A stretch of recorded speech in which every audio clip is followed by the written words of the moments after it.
2025, you started off with one client. Mm-hmm. Now, 2026, how many clients do you have now? We're fortunate enough to have 14 ongoing, regular, reoccurring monthly clients from different scopes of work. And we invested more than $100,000 in the studio without taking any credit card even. That is unheard of, unbelievable. Mm-hmm. The growth into Swanir has been, I would say, a blessing.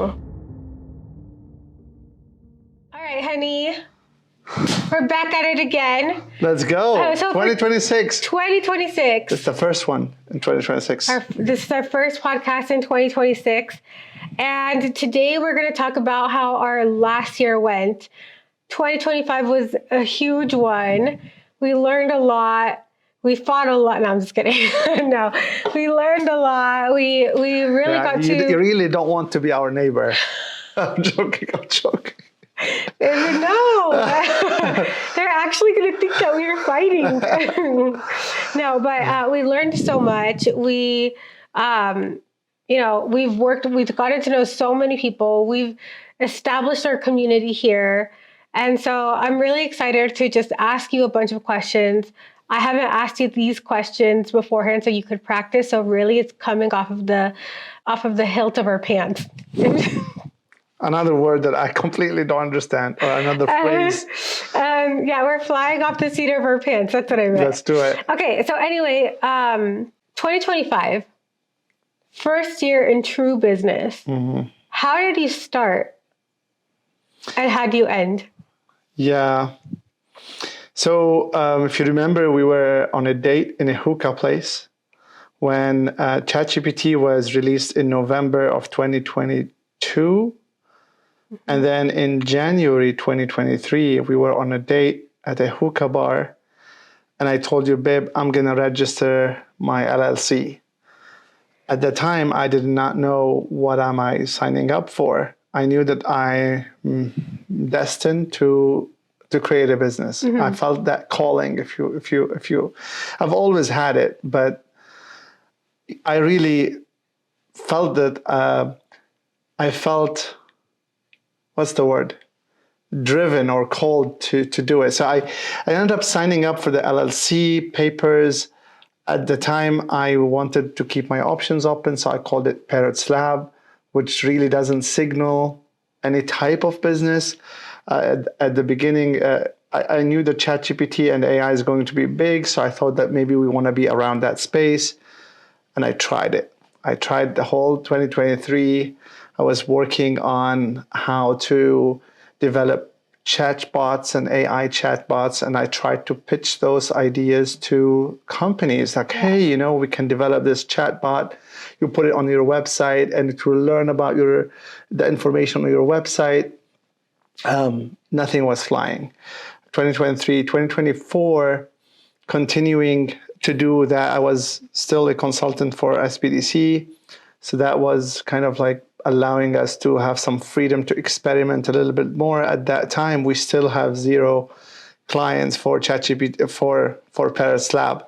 And so with that, after this, I think I realized that my biggest confidence in terms of skill set was in marketing and advertising and digital marketing. And you resisted. Yes. You're like, I've done 15 years of marketing. I've gotten to the top of my career. I don't want to do marketing anymore. I want to do something new. Halas, let's finish it. Yes. And yet here you are. Yes. So I resisted. I thought that I'm going to be in the AI space. Tried it for a whole year, didn't see it flying. And then I started podcasting. Believe it or not, I was podcasting about AI because that's where I felt like I need to be.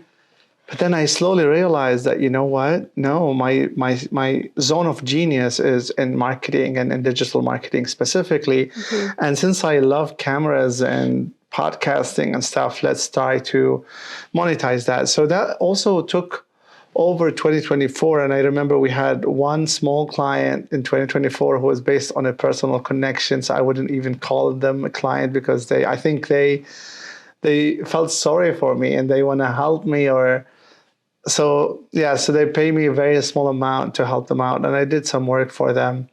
And did a lot of free work too. Exactly. Until the very end of 2024, where we moved in here to Banning. And I remember that day when I signed up for the Chambers of Commerce in Beaumont. And I was like, yeah, we got to put ourselves out there. We got to go and meet people. And then Nancy from Beaumont Chamber, as soon as I attended that first ever chamber breakfast, she told me, I got to introduce you to Chris. And Chris Markarian, in that introduction, led into Chris becoming my very first client, legitimate, ongoing, month-to-month client. And we still have him, and lucky to work with them till this day. But really, that meeting and that that work that we've done for Chris, which started with free work completely, and then led into paid work, that started us on that trajectory. And and that's the beginning of 2025. And now 2025, again, Chris introduced me back to BNI. I have in the past visited a chapter with you in Rancho Cucamonga. We visited a chapter before. Yeah. But at the time, we didn't feel okay about joining. There wasn't for us at the time, and it's crazy. There are things that can be so amazing, but it's not the right time for everybody. And so it was not the right time for us. And then after moving here, we were starting to set roots, and knowing that this was going to be our place for the future. That was when we were more open to start to create that community. And 100%. You hit the ground running. Yes. And I remember when we first visited BNI the first 2 times, and then after that, we were walking Sunshine, our dog. We were dog walking. And then I was telling you, babe, it's $1,000. And, it's a big decision, and we are like nervous about it. And I remember you saying, let's go for it. If you think it's going to help, let's go for it. And maybe that little permission that you gave me to go ahead and invest $1,000, which was at the time a big deal. It was a lot for us at the time. At the time, it was a lot. Like right now, I renew without even blinking. So it's just crazy. But it goes to show how we have limiting beliefs, right? We are stuck in a space at that time, and that's our reality. And so everything that we do is based off of that little world. Yeah. Whereas if we dare to think bigger, think of bigger possibilities, and we start making moves that are bigger. Yeah. But we didn't know what we didn't know, right? So we're kind of venturing into the unknown a little bit. Yeah. We didn't know that BNI is going to work for me. Oh my gosh. And you met such incredible people, such incredible business owners. Yeah. Chris's wife is one of my dear friends now. Right? So, yeah. Shout out to Zapure. Shout out to Zapure. I love you. We ended up seeing them yesterday. So back to your question, does that all of that story to set the stage for 2025? Because 2025 started with that in mind. There's 2 important events in 2025. Number 1, securing Chris as an ongoing client. Number 2, becoming a member of BNI. Right. BNI, for those who don't know, it's Business Network International, which is a referral-based organization existing in there's a ton of different chapters, and you go there and you sit on the table every single week with a bunch of business owners, which happen to be my targeted audience. We are a business-to-business business. We are in the B2B space, and we serve business owners, and we help them with their content and advertising and marketing needs. And so being in BNI was a no-brainer. And that opened a lot of doors to work with BNI members from within my chapter, and then expanded into BNI members from outside my chapter. And that's another thing that a lot of BNI members don't fully utilize is that when you are part of that organization, you're also part of the entire network of BNI member, not just your own chapter. Yeah. And so, yeah, that's big. But another thing that is really good to point out is 2025, you started off with one client. Now, 2026, how many clients do you have now?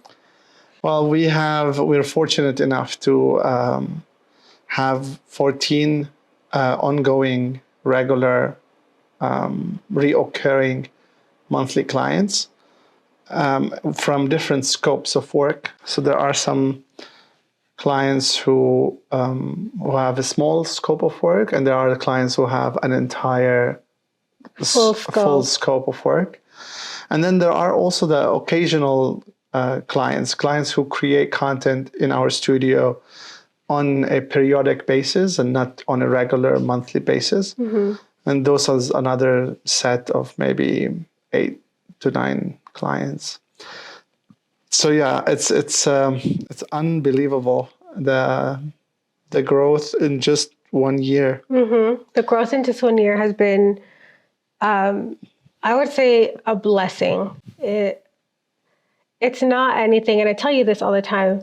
I'm starstruck. I can't believe the amount of success we've had in this space, and with Parrot's Lab. Parrot's Lab is incredible, and you're driving it so well. And that goes to my next question. 2025, we did a lot of projects. I mean, look at this entire studio. Everything that we did, it's put together with intention. And I can remember putting the cabinets together and deciding what colors we wanted to put in here and all of that. But let me ask you, in 2025, what was your favorite project that we did? Like in the studio project? Yes. Yes, in the studio project. But then I would say maybe if you have something else in mind, you can share that too. I think the moon, discovering that giant moon. Oh, the moon.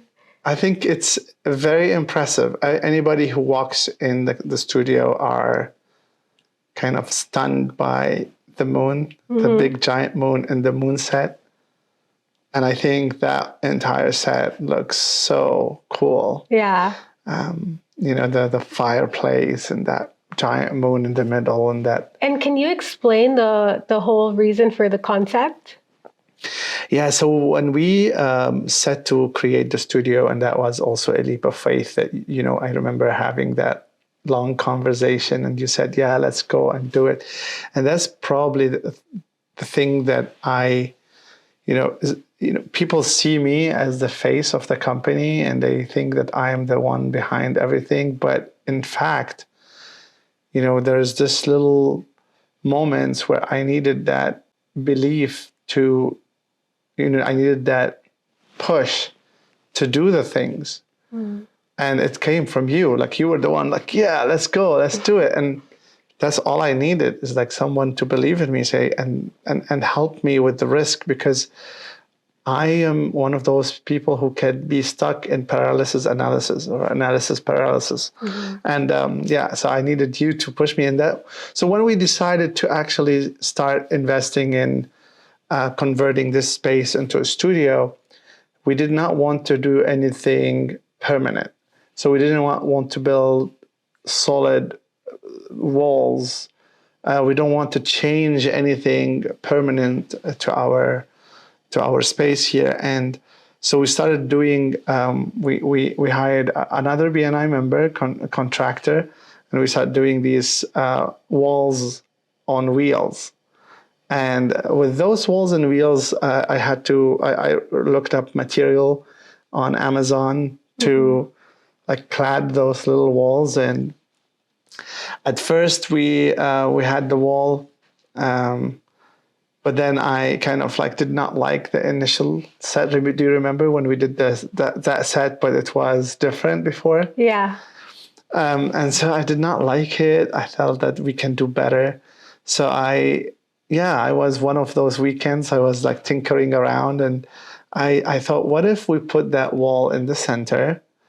We put a piece of art. At the time, I did not know it's going to be a moon, but I thought we are going to put a piece of art, a majestic piece of art, which is still a valid option when we want to change the moon to something else.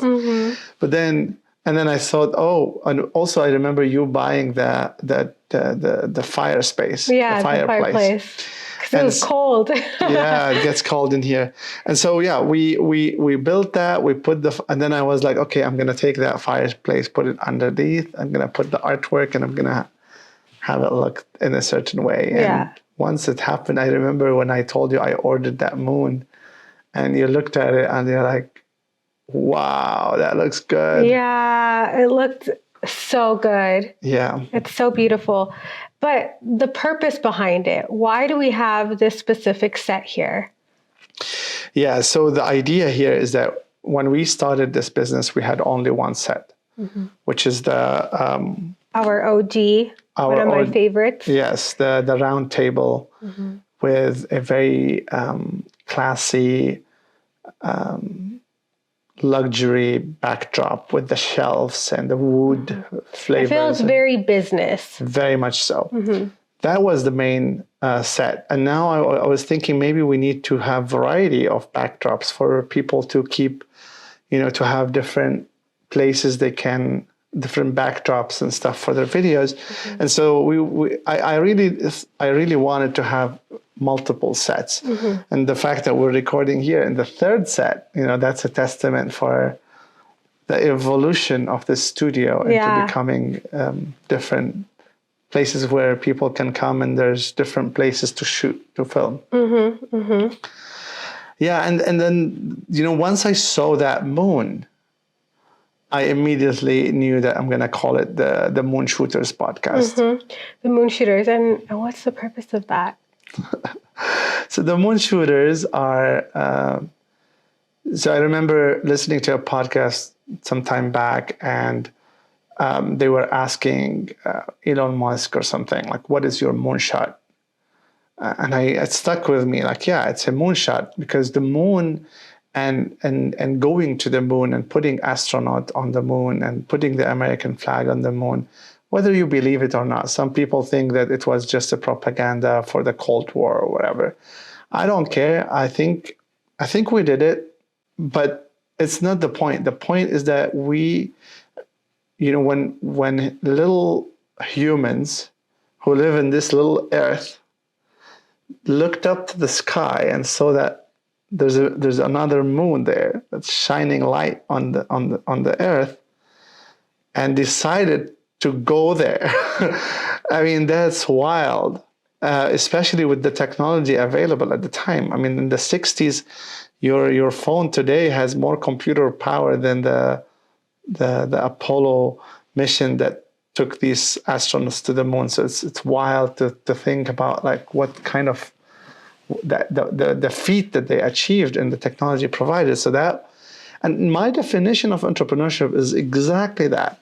You have big dreams and big mission, but you don't have the resources. And that's the definition of an entrepreneur, is someone who breaks against all odds and go beyond the obstacles to form their will into existence. And that's my definition of how entrepreneurs are. And the whole podcast, the Moon Shooters podcast, is all about celebrating entrepreneurs and their achievements. For me, what makes it special is everybody has a dream. Everybody has a dream, whether they act on it or not, but everybody's got a dream. And this includes the entrepreneurs that we work with. This includes people who have already broken some barriers, and yet they still have more.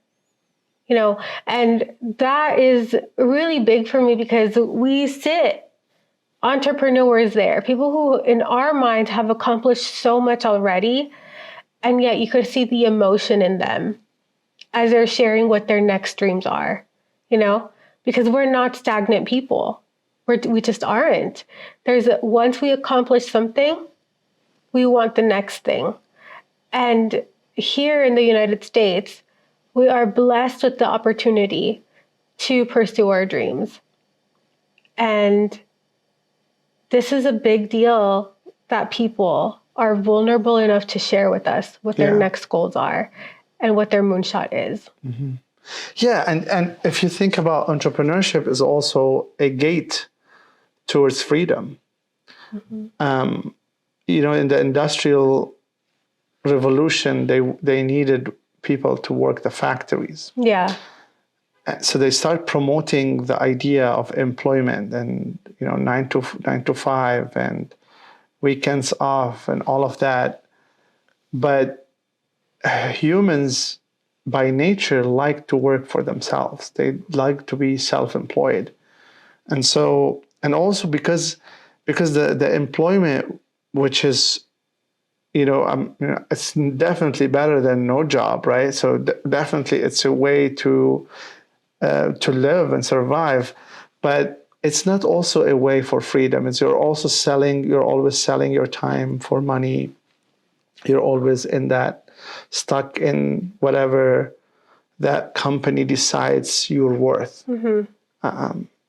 And you could work hard and be at the same compensation for a long time. Where with entrepreneurship, if you are willing to put in the work, there's no limit to what you can accomplish. And I feel like this is a great mission for us to promote entrepreneurship. There's no better time in history to start a business than today. There's no better time whatsoever. We have every means, even with almost zero money. I mean, if you think about us, we really have zero credit, zero debt, right? We have zero debt. We have zero debt from everything we invested. And we invested more than $100,000 in the studio without taking any credit card even. So that is unheard of 10 or 15 or 20 years ago. You can't do anything like that with this kind of, with starting from almost no capital. How was your 2025? Thank you for asking. I think 2025 has been the best year yet.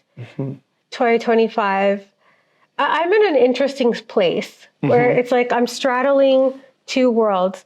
One of my worlds is Parrot's lab, and I get to come home after work. I get home around 6 p.m. So I get to come home after work, and I get to hear about our progress. I get to hear how our team members are doing. I get to hear and work on like my own things, and and speak to my social media manager and all of that, right? So I have that, but then I'm also straddling the other world, which is my 9 to 5, right? And that, and I noticed that I'm still, and as of 2025, I still have that employee mentality in a lot of ways, and it's because that's what I know. That's what I'm accustomed to. So in order for me to be a really good support system and for me to be the partner that I am in this enterprise, I've had to learn more about entrepreneurship. I've had to, and put the mirror to my face and see things that I don't always like, right? And challenge my own beliefs. I think a big one that, when it comes to challenging my own beliefs is, I'm not used to taking out any credit, right? I'm used to driving only shitty cars because I feel like that's the best way to take care of your money, right? Because a car is not necessarily an asset. It depreciates so quickly the moment you take a new car out of the lot, right? So I've always learned, no, buy used, always buy used, and and then run it to the ground until it's not usable any longer.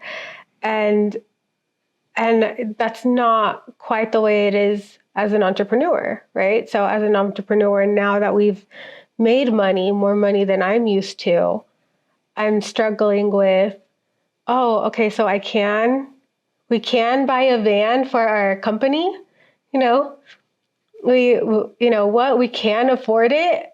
What, right? So it's such a different dynamic. And I think it's because I'm thinking in a poor mentality. I'm thinking in a mentality where I want to just save, not understanding fully that in a business that you own, you have to keep putting money back into the business. Keep putting money back into the business. And sometimes it's more than what you're comfortable with.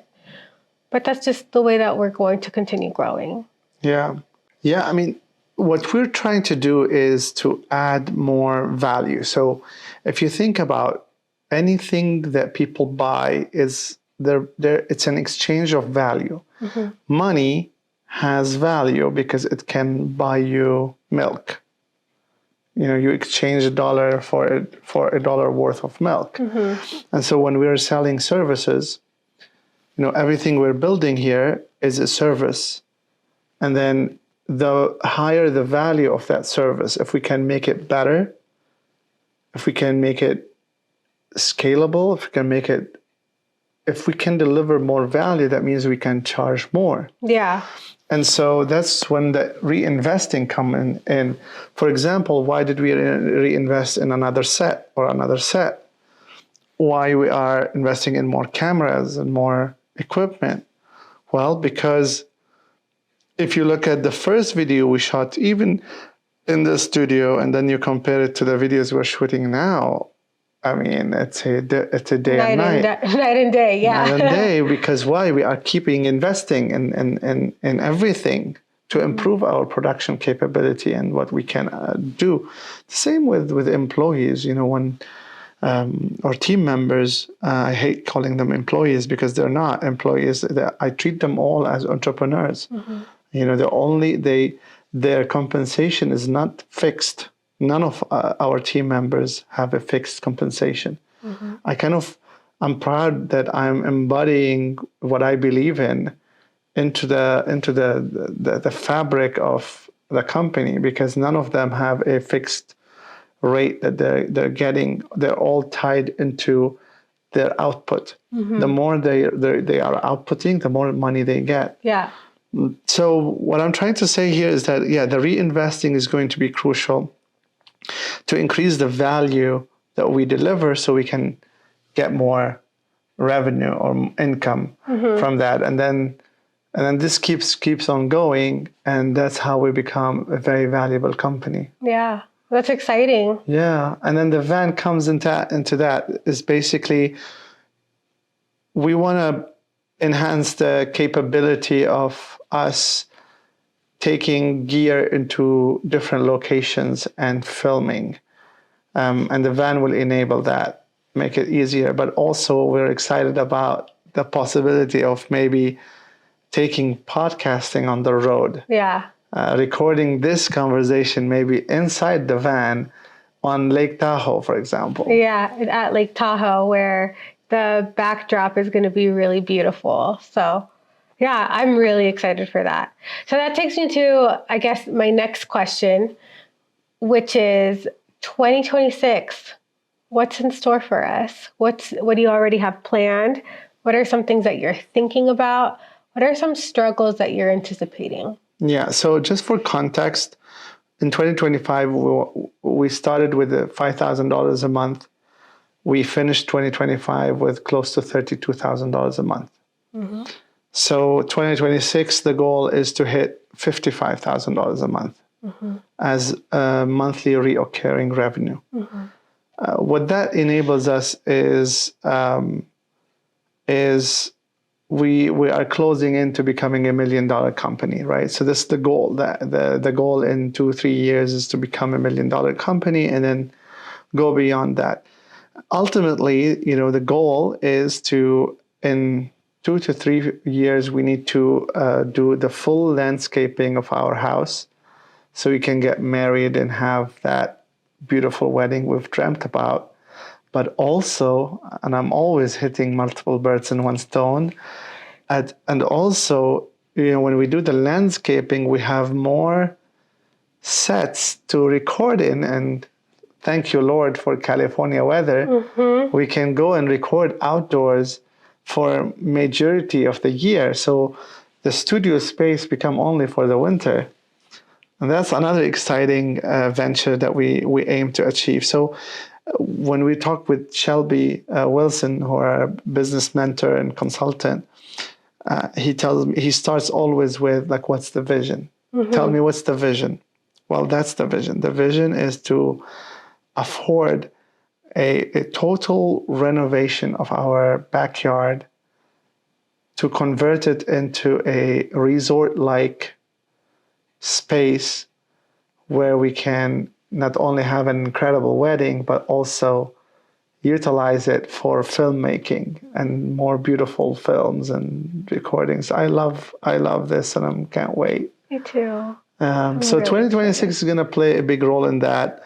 We have major projects as well, infrastructure projects. The bathroom and changing room is going to be a big one. The porch concrete pour is going to be another one, and then getting the van is another one. And yeah, I mean the other thing was the possibility of getting a commercial space, which we may or may not do. The decision is not super clear on that. I think there's definitely a vision for that. Whether it's 2026, we're not saying that it's going to happen this year, but I think that it's going to happen within the next couple of years for sure. Yeah, having another commercial space to be used, the way I see it used is for conferences, for, and having podcasts with live audience, for example. Right. This is a great vision for me. Like, this is why I want that space, because then I can set up an event, for example, saying on Saturday at 10 a.m., come have lunch and learn with XYZ celebrity or CEO of Esri. And then we bring him on the podcast with live audience, and we ask him questions, we interact with the audience can ask him questions, and that is my vision for that studio space. Yeah, that's so exciting. It is. It's very exciting. So it's really, I think that's been a really interesting thing for me. It's like you were talking about, kind of like the chicken and the egg thing. When it comes to clients, sometimes it's a little hard for me to distinguish, should we prepare for the possibility of more clients, or do we wait for the clients to come before preparing? And so that's kind of where I am right now. For me, I tend to fluctuate. I'm currently in the band camp of prepare for clients, and the clients will come, and so I'm excited about that, because I think that this vision is going to help us with having more clients than we already do now. Yeah. It's so interesting what you just said, because I feel the same way all the time.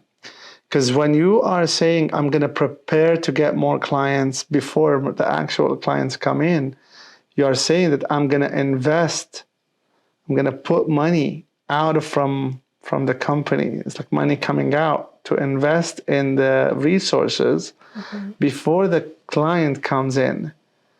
And it's a high risk thing, because what if the client does not come in? And so and that's an interesting one, according again to Shelby, I believe, and I don't want to quote him too much and mess up.